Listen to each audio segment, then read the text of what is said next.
Meow. Meow. Oh my God. Welcome back. Good to see you guys. Let's watch some crime time. In case you guys aren't aware, my name is Sneeg. I went to college and I have a degree in criminology and criminal justice. We tend to watch true crime. One of the people we love to watch is JCS, and he uploaded a new video the other day. Trigger warning, but I'm sure you're all aware that this is actually true crime. So whatever has occurred in this video, one, I don't know the context of. I haven't seen it because we're watching it together. And two, it's obviously based off of true crimes, so it could be sensitive subjects. It's crime time!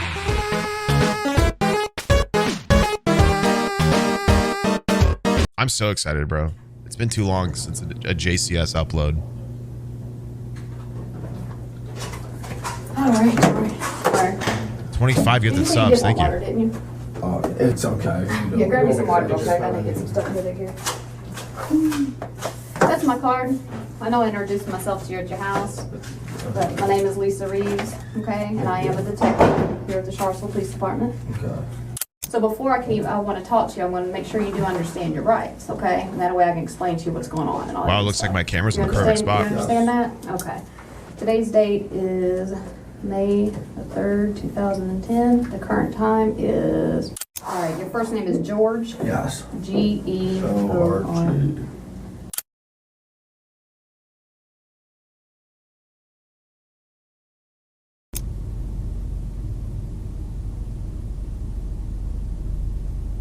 What is happening? I didn't. There's no way I didn't do it. No way.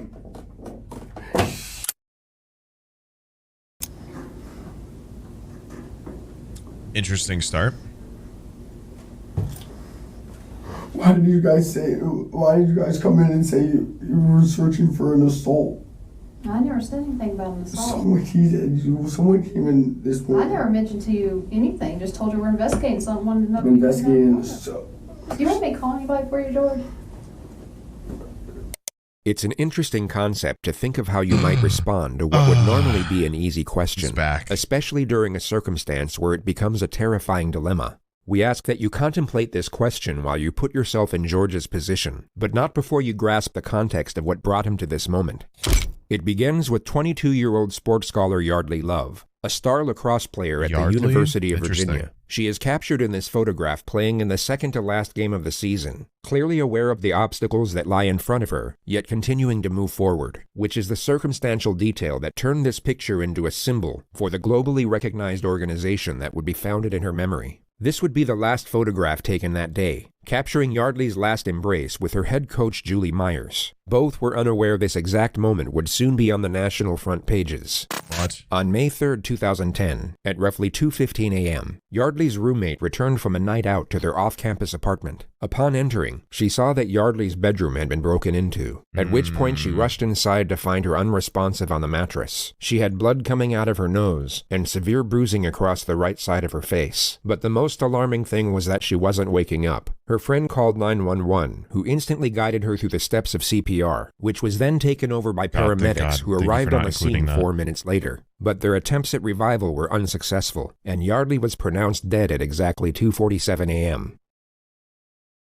At 2:53 that same morning, criminal investigator Lisa Reeves woke up to a phone call from the sheriff's office. By 2:59, she had arrived at Yeardley's apartment leading the investigation, and by 3:50, confirmed that she had her first person of interest, which was 22-year-old George Hughley V, Yeardley's ex-boyfriend, and the next several hours were spent gathering information. The 5th? The 5th? Wow. Listen, man, this is not some proven research, so I don't want to like pretend like this is like super factual, like this is proven, whatever. But there is a weird amount of people who commit murder with a number in their name. It's a bit strange. It's a bit strange. I'm not saying it's a guarantee. Obviously not. It's not really a proven thing. There's a weird amount of it. I don't know why. It's not like there's a proven research, but like I have seen plenty of cases and studied plenty of people who are like the second or the third. You know what I mean? The 5th?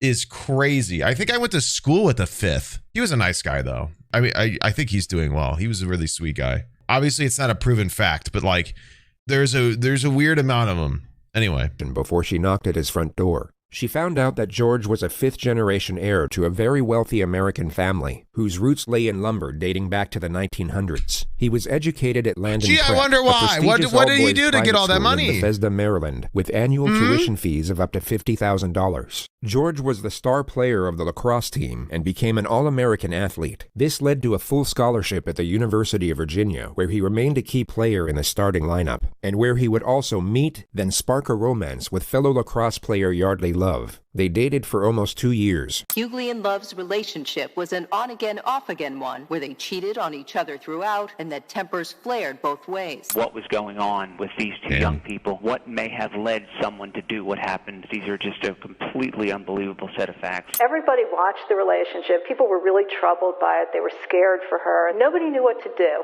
Yeardley ended the relationship in 2010, just 2 weeks before graduation. 9 days later, she was found dead in her bedroom. And that same morning, George Hughley would hear a knock at his front door.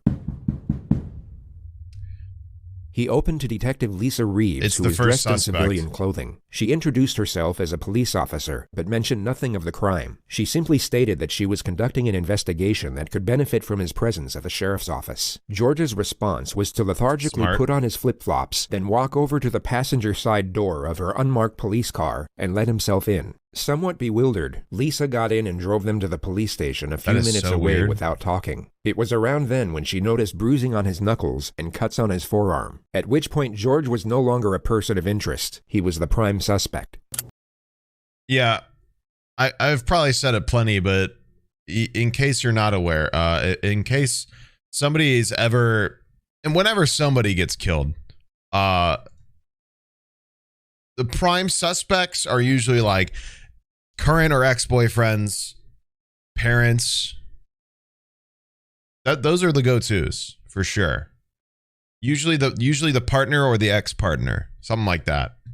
Obviously, that's not a guarantee. I mean, much like everything else, it's never a guarantee or proven to be true every step of the way. But it's just, it happens enough to be like the go-to to check first. Pretty much is what it is. Also, pretty smart of the officer to be like, investigation could use your help, not saying anything specifically. So, obviously, that's a bit manipulative in cop moment, but a smart way to get a person of interest into a police room.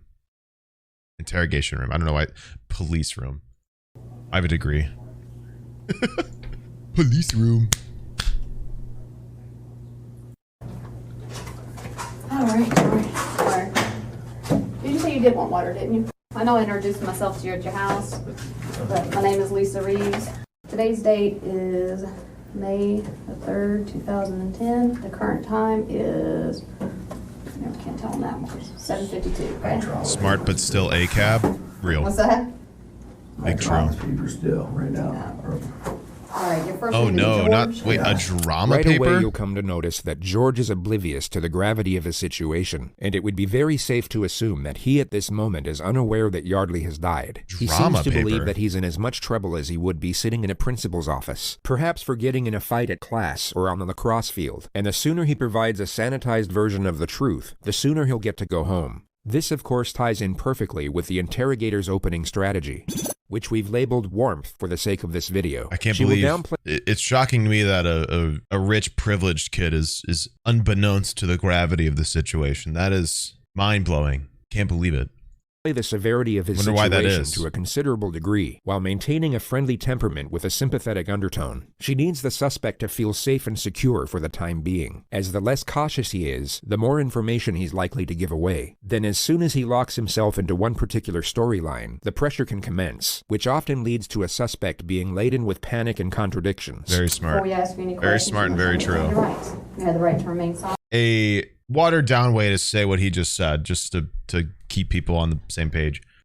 Basically comforting the person into establishing a timeline, basically getting them to kind of slowly put together where they were that day, you know, whether true or not, because they're assuming resistance and lying will be met with, they're assuming they'll be met with resistance or lies, etc. So they're going to try to be comforting and caring to get this guy into a false sense of security, like he's got this under control. So he will give positions and in context in a specific manner to when they want to lock the pressure and when they want to push the pressure on the suspect, they'll be like, but you said this, but you said you were here, but we saw stuff about you being here. So why is that?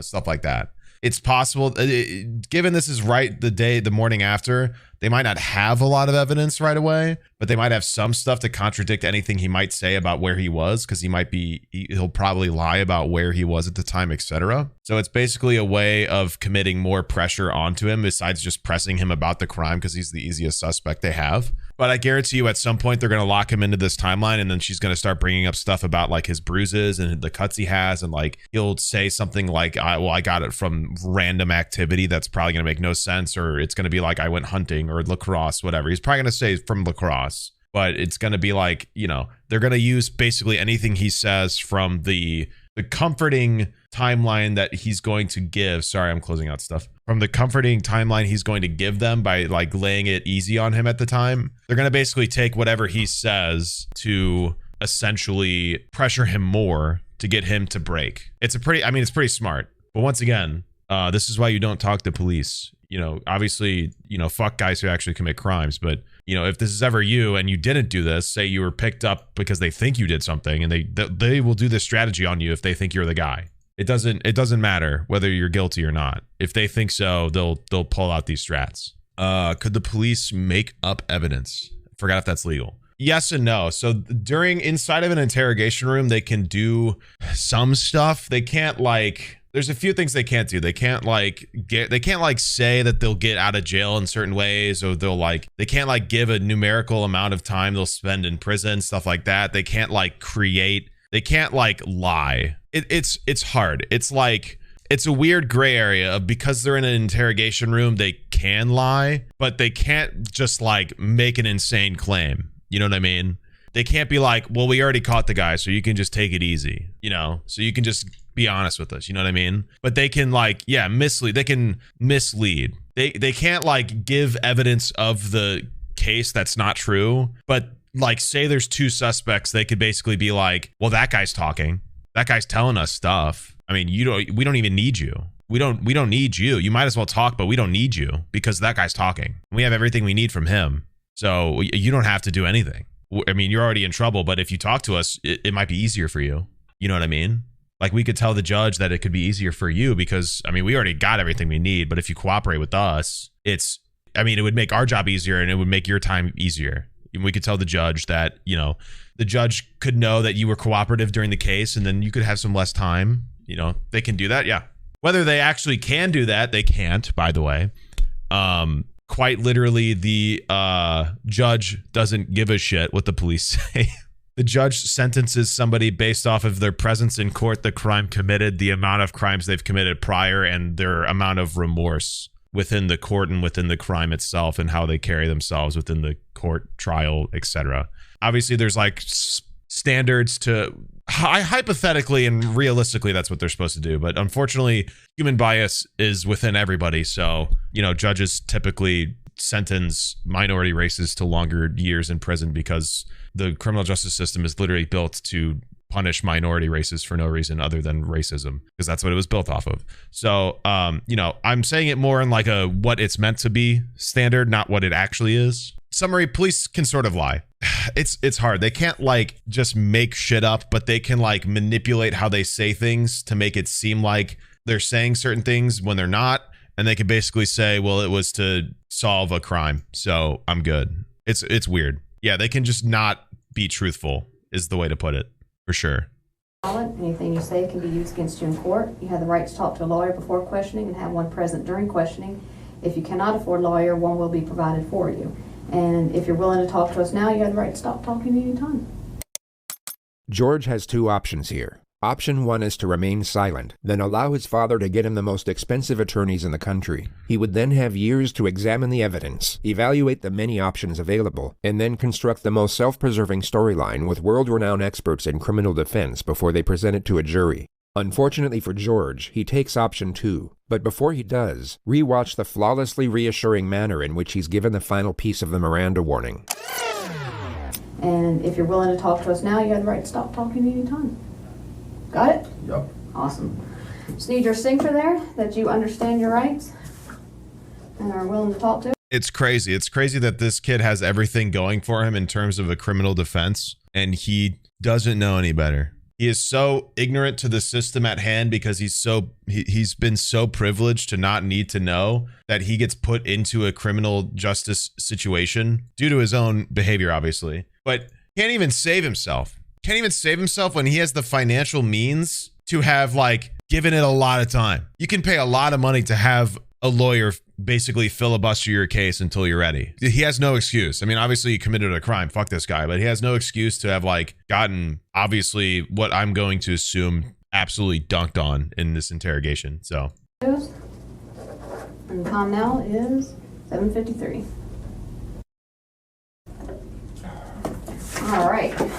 Let's kind of start. I'm going to kind of ask you some questions, and like I said, we'll explain things a little bit later. Tell me about your day yesterday. Played golf with our parents. It was a father-son.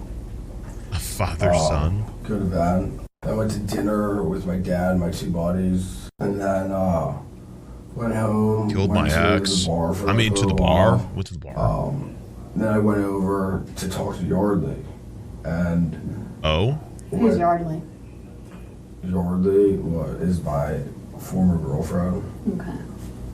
Which this whole thing's about. Well, that's stupid as fuck. But George has now initiated the investigative subject matter himself. It's Jesus. the perfect opening scenario for the interrogator because she's given nothing away, making it more likely for him to reveal details that will contradict the evidence. when I went over to talk to Yeardley, I was like, Yeardley, and she was like,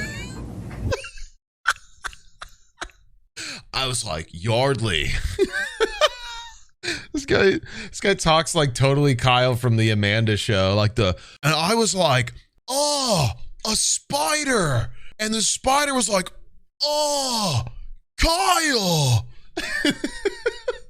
already totally freaked out because of what she did this past a few days ago, and we haven't talked since, and I was just gonna go talk to her. Mm-hmm. Yardley slept with another lacrosse player from North Carolina the week before, which is what he just referred to.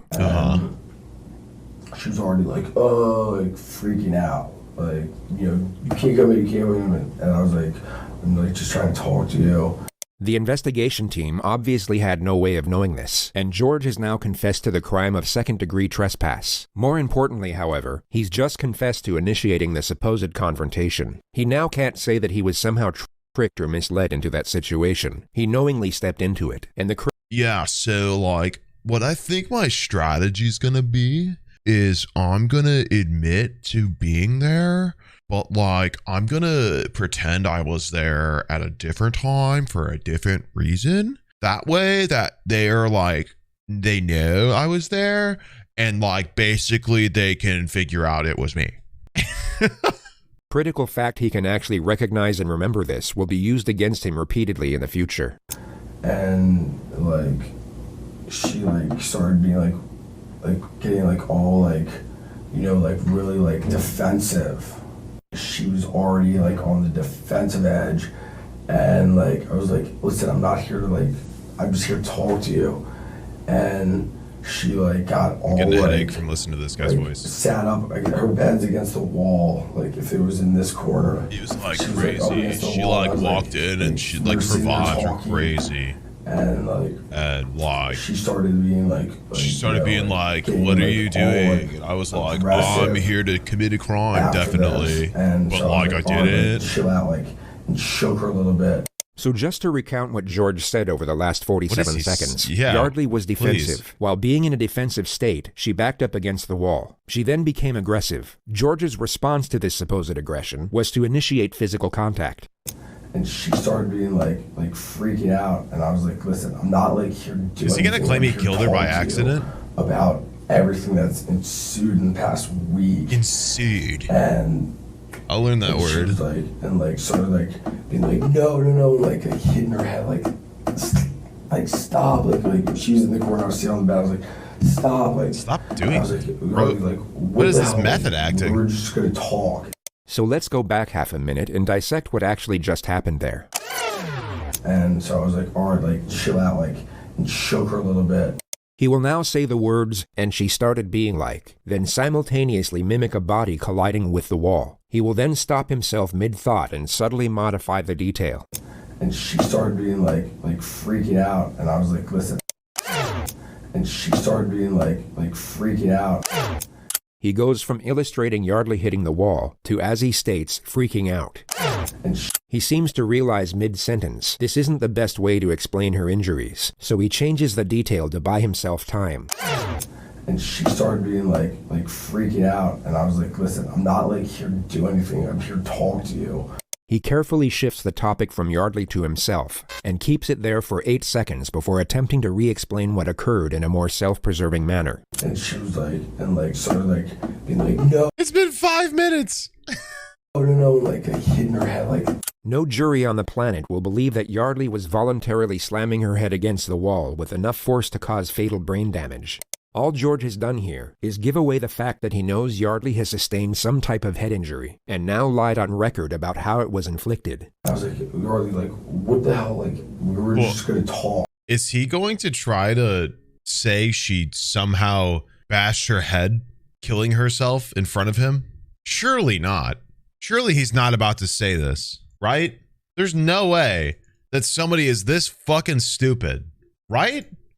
And like, it was not at all like a good conversation, because that's like, she was already like freaking out with just even seeing me there. Okay. What happened next? Damn, big boy. What happened next, You. she just kept hitting her head against. Hold on, let me take a drink. Okay, I've taken a drink. Let's go. Against the wall while she was sitting on the bed, and I was like, and I grabbed her and I like shook her. I was like, stop, like we need to like, and It was looked at her. I was like, smacking we need those to, like, lips. talk about this. And like, I mean, I was holding her arms and stuff, but like I never struck her. I never like hit her like in the face or anything. I was just like, we need to talk. And she was so like, This is the biggest what's the word? rat kid voice Like, ever. you know, like flopping a fish out of the water, like so, like all this. And I was like, listen, like I'm not here to like fight with you or like do anything. God, it's like, almost like she was terrified or talk something. to you.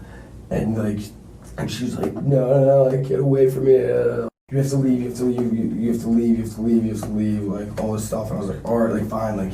But like, I want to talk to you after all this. Oh, there's another guy. And like, I forgot that guy was like, there. a little bit persistent because of the situation. You know, my former girlfriend who something happened last He definitely meant the word flailing, yeah. week, you know, and I was like, all right, like, well, so we were like talking over there, and I mean, somehow we ended up, somehow I was resting her on the floor, and I was just like, stop, I just like, and I was holding her.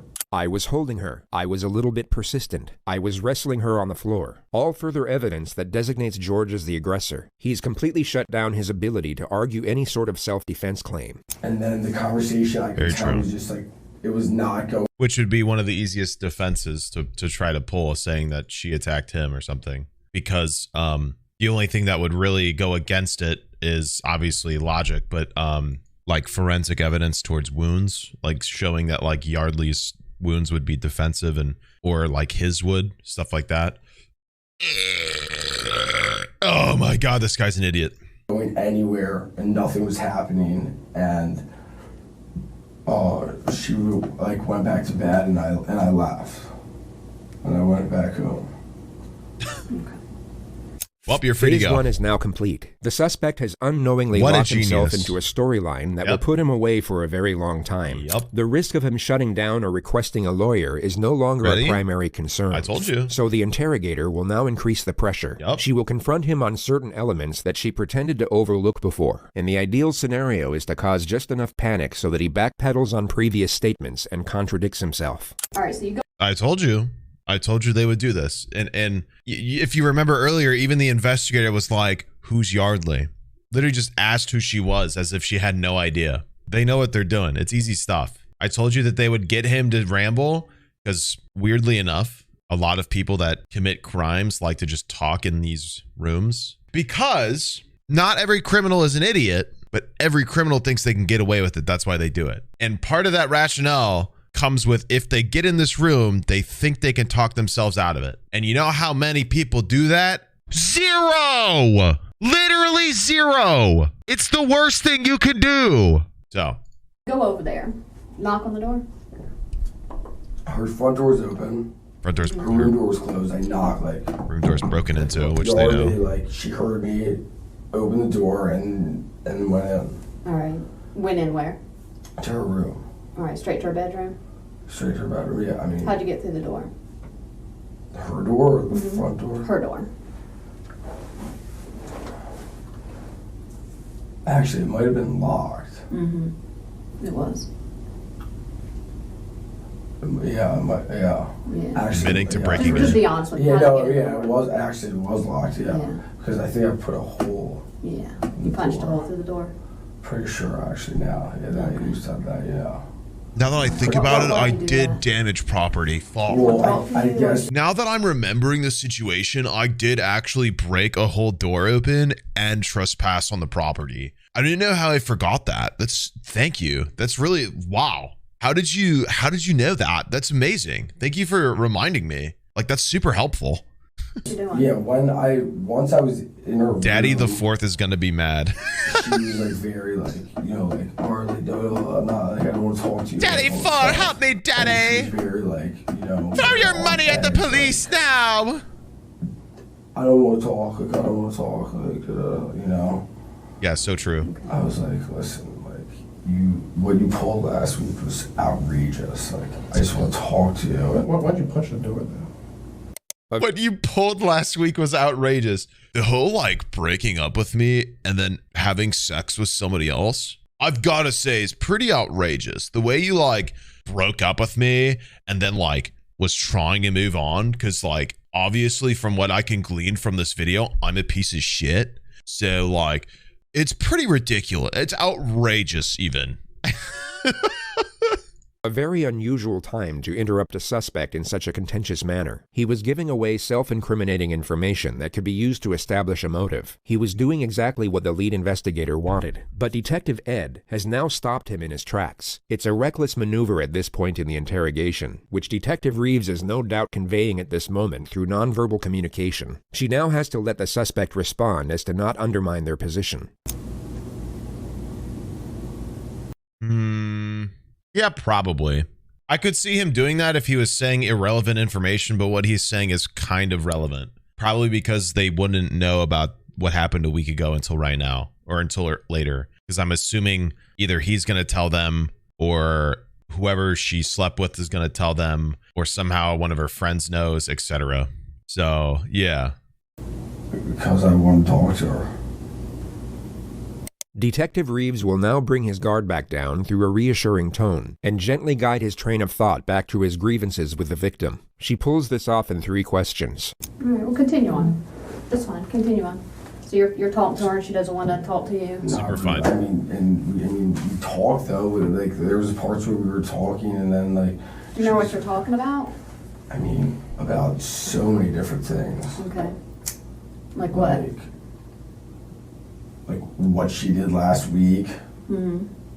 Like went to like Carolina. She went to Carolina and hooked up with someone Sunday when we were still trying to figure out things. And I was over there like to talk. Like I was like, this is outrageous because I was trying to make everything better, and then like, you know, she was very defensive because she knew like how upset I was because I've told her like through emails like Through how upset I emails? was like about what she did, and so I was like, and I sat on the edge of her bed. I was like, listen, like I want to talk to you. Like what are you do sending is bullshit. sappy Like, letters through that's your not, fucking like, college okay. email? What And I the was just, fuck? and Babe, this is outrageous. How could you try to leave me and move on? Because I'm probably really fucked in the head, obviously, and like go and try and move on from like a different, like, how did you do, like, why would you do that? That's outrageous. I'm trying to fix this relationship that's clearly a problem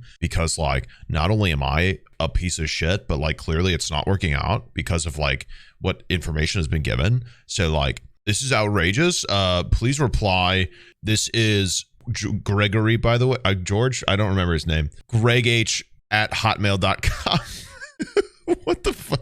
Emails? Emails? Like, what is this? An early 2000 datings app? and she's like not like you know, she's like you know, sort of Probably because she blocked his phone pushing number. everything that she did to the back burner and like talking about like you know, like trying to like put everything that The she Crosscott did, 27 wasn't at important. Virginia State It kept going to the point U.edu. where she, like, I was like, listen, like, you're like, we have to figure like out what's going on.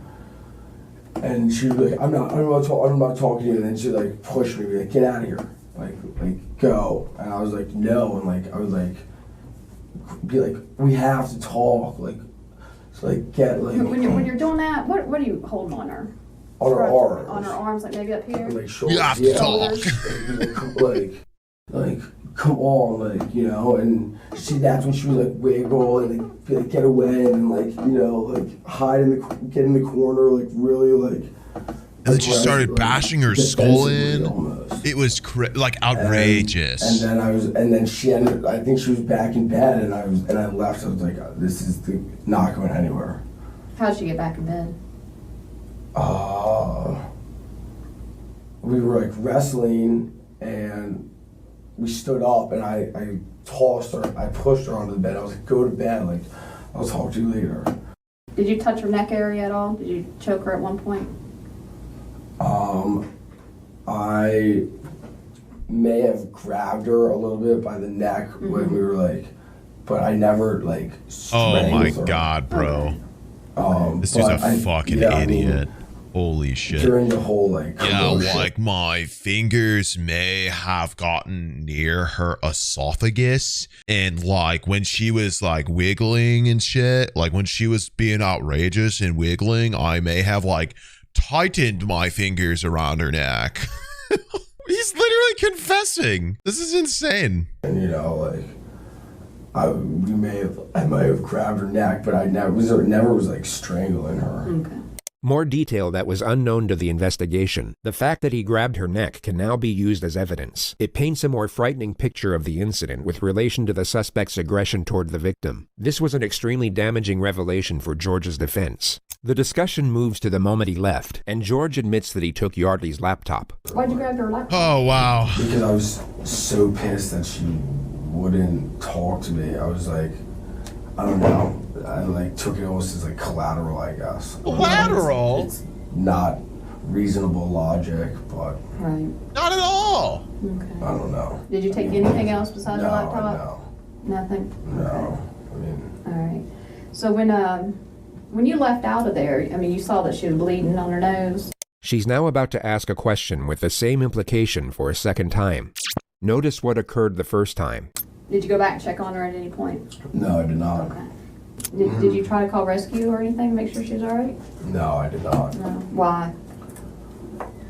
Because I'm a piece of shit. The face of bewilderment, if there ever was one. It's very strange that he's so taken aback by such a question, especially when you take into account the possible outcome if he had actually called for help. One Yeah, she medical might have been expert revealed in the courtroom for the very first time that following Yeardley Love's brutal beating, had George Hughley or anyone else called for help, she might have survived. I didn't think it was like I didn't think that she was like in need of like going to the emergency room. She just got, I mean, like, What do you think that? I don't know. I mean, I don't. Didn't you say when you were, and correct me if I'm wrong, when you were shaking her head was hitting the wall? Well, that was in the beginning. That was initially when I walked in. Like she was like up in the corner, like. See, taking things he said because he's saying things, and they're allowing him to, and using it to further make him upset and pressure him. It's a really smart tactic. Get out Literally of taking here, his words and putting them in his mouth. At any time and when you stuffing were them. shaking her, did her head bang the wall? Put yourself in George's position and imagine Yeardley had in fact self-inflicted her injuries. You would perhaps say something along the lines of, absolutely not. I wasn't hitting her against the wall, but like when she's like sitting there in the corner of like if it were like this, and I'm like already like and I was like what the fuck was that about? Like that's such bullshit that you like do that. Like that's such a like bullshit move. Like what like like ever like hitting her, like what are you like doing like that like. Okay. I think you're looking for the She word has outrageous. a pretty good knot on her head. That's why I'm asking how you can explain how that would have happened. I mean, I don't even know when that a knot. I mean, Like on the side of her head, she's been hit pretty good right there. So I'm just trying to figure out, did you hit her with something? no. Was that no, her head into the wall? never touched her. Or Not is struck her quite or the anything. descriptor. Well, you touched her. You had your hands on her. I said never struck her. Okay. So you I mean, I'll go through okay. this one more time, make sure we're on the same page. So you're pretty pissed at her from a week ago for sending you text messages. Do you have those text messages where she says she They already have them. could it fucked somebody? I actually might have those. Yeah. All right, you got your phone with The you? police have them, don't worry. Let's pull it out and scroll through it. Let's see if we can see those. The next moment is fascinating because it symbolizes how drastically George's life is about to change. The interrogator will invade his personal space to make sure he's not deleting anything from his phone. Yep. Soon after that, she will take the phone out of his hand and place it on the table. Actions that would be completely unacceptable in almost any other circumstance. Except he consented. Except he quite literally consented. Just now by just allowing it. We didn't say They were like, I guess what you call like a ongoing conversation, an ongoing like instant message, and it's gone. Okay. I'll use that one. They don't leave that right in front of her. All right. Let's talk about how you Entered. Yeah. Yeah, I mean, Because to have put your fist through the door. no, she it's had actually to my been leg. I'm pretty Is sure. your leg? Because that's why my leg's like this. Yeah, you're right. That Kicked was your it. leg. Yeah. How'd you get all the bruising on your hand then? This is all from lacrosse. This is all. Told you. That's pretty fresh right there. Looks This Told is ya. all from my lacrosse game on Saturday. on I mean, I Saturday. wear my arm. You can see where my arm. Told is. ya. Right here, and my gloves right here, and that's Even right there, I thought you wore those padded gloves. Yeah, it was This is lacrosse. all, Lacrosse. this is all the difference. This is all from lacrosse. Okay. And that's, I got whacked here. I remember 100% got whacked during the game when I was trying to end, kill the clock. When you had her and you're shaking her, did she scratch you anywhere? No, No? no. She's a little girl. She's tiny. Yeah, she did not. No, she didn't. I dodged him with my quick Kick you or anything like reflexes. No. that? Okay. So you kick in the door. Go Yeah, in. that's how I entered. Yeah. Okay. And then I stuck my hand through and unlocked it, and went in there, and Okay. everything else I told you. In this The detectives leave the In this extremely chaotic moment, I remember that she didn't touch me whatsoever. Yeah. Okay. Everything else I told you.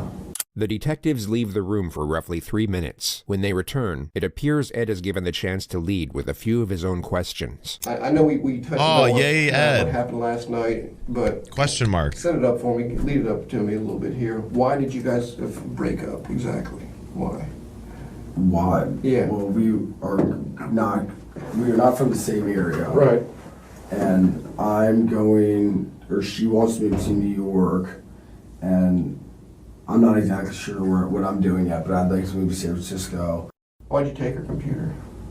I don't know. I have no idea. There's maybe because there's evidence on the computer, emails that you sent? No, there's no, I mean, you can read all the emails and everything back and forth.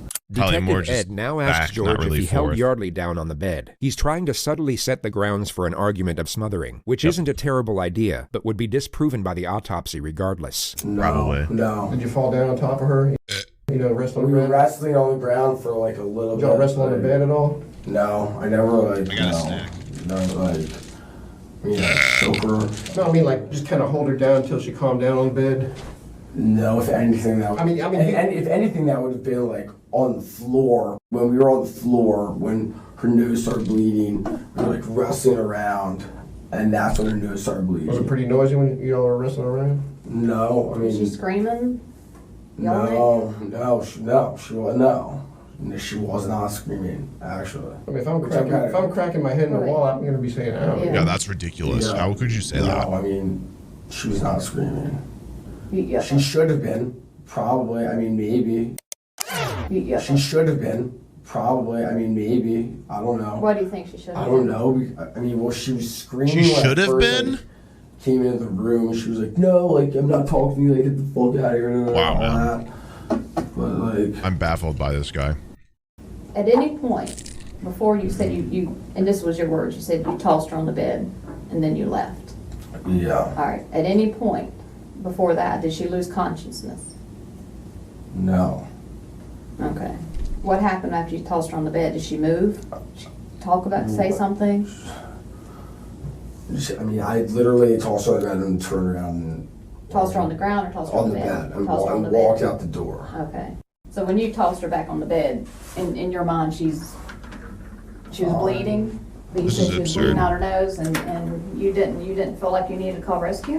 No, After that, after banging her head and no, shaking her and blood coming out her nose on the floor? No. There's nothing about like. You missed anything that no one asking right now? There's nothing about like going to get anything or going. You know, I don't know why I took the computer. George rambles about why there was no reason for taking the laptop for another 20 seconds, during which time Detective Reeves decides that enough information has been attained. Phase 2 is now complete, and the fate of Yeardley is about to be revealed.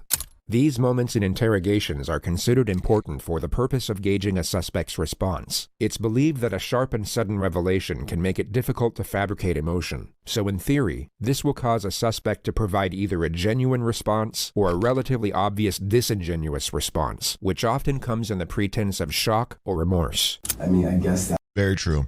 Not really something that that is like used for court or like proven guilt, stuff like that. But seeing the reaction of a suspect in a court or in an interrogation room on the actual crime itself being accused towards them, or like the reveal of somebody being dead, etc. That sort of reveal, like he said, can be important. Not because it's like easy to like a slam dunk for court, but like it can be like they can have a better idea of like how involved a person is based off of their lack of response or intensity of response, stuff like that. That's where my logic was at, but that, which is. Well, I have to tell you I something. think I know why you took the computer. In the midst of what would have been a flawlessly executed moment, Detective Ed jumps back into the laptop mystery. The suspect has essentially confessed to murder. This really wasn't the time for regurgitated conjecture over a petty theft misdemeanor, which Ed was clearly being advised of once again through nonverbal communication. Why do you think? You all right? Go ahead. No? Yeah. She's dead. You killed her, George. You killed her. She's dead? Dad? Already. No, I did not. This fucking In surfer our kid opinion, ass George voice. is being dude. truthful here, and we believe the interrogator feels the same way in this moment. Dad? She's dead? How the fuck is she dead? Because you killed her, George. How the fuck is she dead? Because you killed her. George appears to be going through a delayed response. It's so foreign a revelation that it's yet to sink in. Once the shock settles, he refuses to accept it, and this denial appears to be a momentary coping mechanism before the reality of the situation truly hits him, which will happen at this time in the footage. Interesting. Sounds like he might not have known he actually killed her. I mean, I mean, I guess based off of that news report saying that she would have basically lived that had somebody called for help, I'm assuming he actually didn't think she was dead or thought she'd be fine, which just shows you how much of a pampered prick he is, considering he's probably never seen or dealt with a major injury in his life. Probably a fucking broken toe from his lacrosse ass playing, but... She's dead? Yes. She's dead? Yes. She's dead? She's dead. How? How? I already told you how. You already told us how as well. How is she dead? You just told us. Oh my God.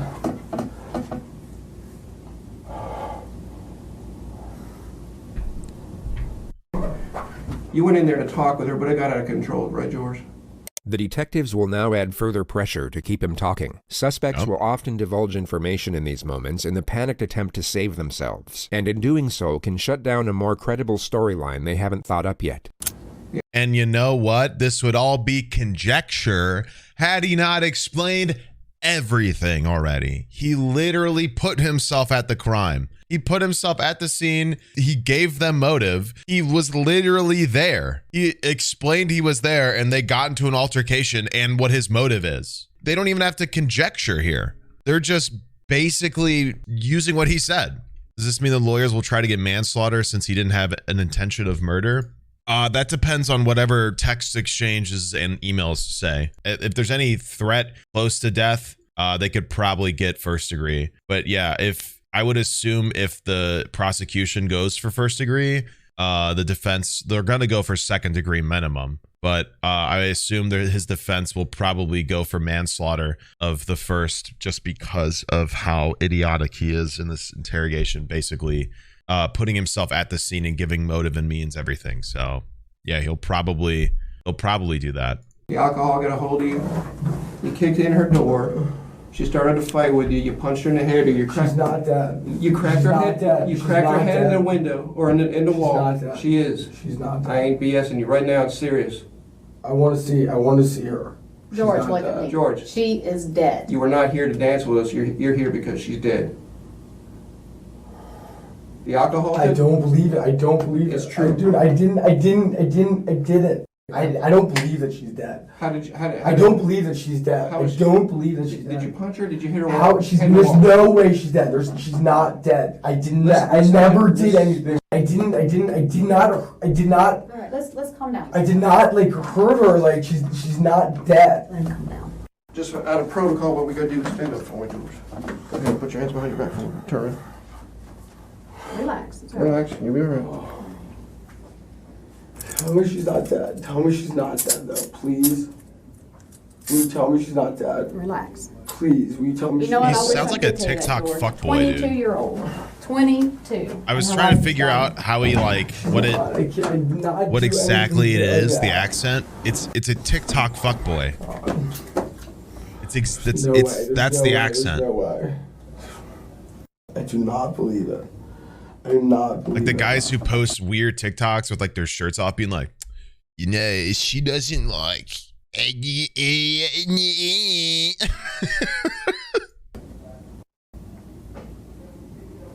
No way. There's no way she could be dead. Either the head trauma or asphyxiation. There was no asphyxiation. Okay. Oh my god. Oh my god. Oh my god. Oh my god. What was she doing the last time you saw her? She was standing up with me. She was standing up with me.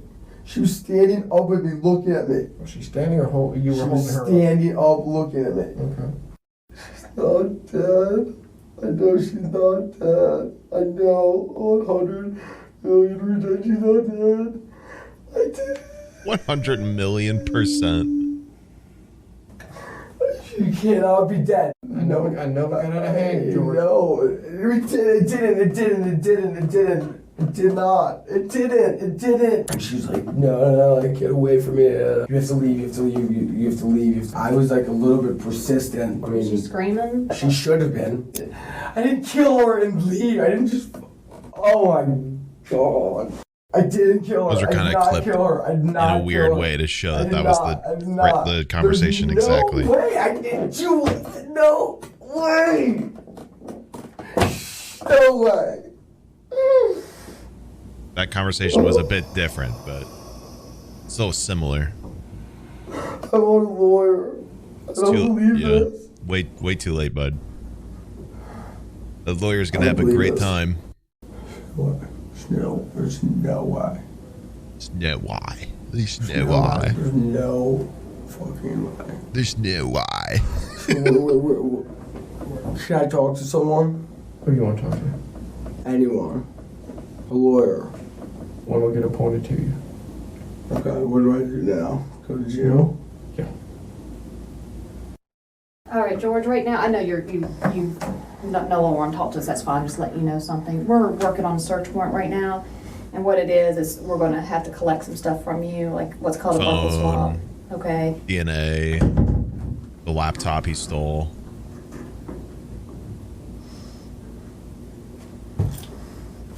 Why did you guys come in and say you were searching for an assault? I never said anything about an assault. Someone came in this I morning. never mentioned to you anything, just told you we're investigating something, wanted to know. Investigating an assault. Do you want me to call anybody for you, George? Look at her. At the She's start trying to of this help video, him. you were asked to think of what you would do in this situation. Really try and imagine what would be going through your mind in this moment, as you might just gain a restorative outlook from both knowing the answer while not having to answer this particular question. But there is of course no possible way you will gain anything close to the newfound perspective George has acquired in this moment, which unfortunately for him is no longer of use. Want me to call your dad? We call it Mom. Your mom? Is that who you'd like me to call? Mortifying. Can I talk to her? Can I talk to her? I would I be don't know about terrified that. if I was a parent and got a call like this. What's your mom's name? Oh my God. What's her number? 301-96. Okay. How?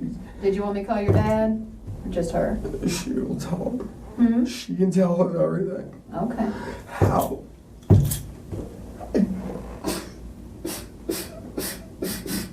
Jesus. Inward sneezing like a dog. I don't believe it. There's no way she's gonna be dead. There's no way. Calm down. There's no way. There's no way. There's no. I shouldn't laugh. Like, obviously this is a terrible thing that's happened, but this guy's fucking accent is horrid. He's literally throwing a temper tantrum about a girl he killed in denial, going, "There's no way! These next few moments are a turning point. The leg irons seem to initiate a shift in his constitution, and his denial will completely cease from this point forward. He will continue to ask why. Sorry, hold on. What did you say? What were you saying, Jim? George, go ahead, put your foot down. Oh my God. Yep. These next few moments are a turning point. The leg irons seem to initiate a shift in his constitution, and his denial will completely cease from this point forward. He will continue to ask why and how, but he will no longer reject the severity of what is happening. Interesting.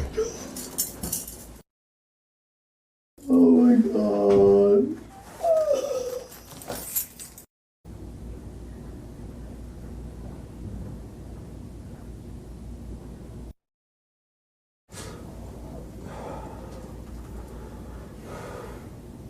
Huh. Heck of a day, bud.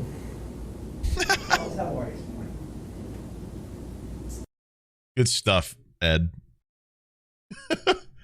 Wow, what a doozy. I ain't here the rest of my life. I'm sorry? So I ain't here the rest of my life. In this room? No, in jail. Decent amount, probably. I'm a bad guy, man. Never said you were, bud. Call my mom.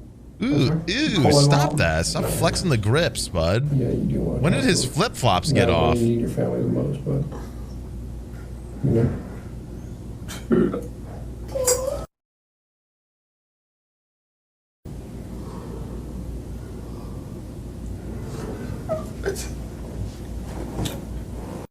I didn't even.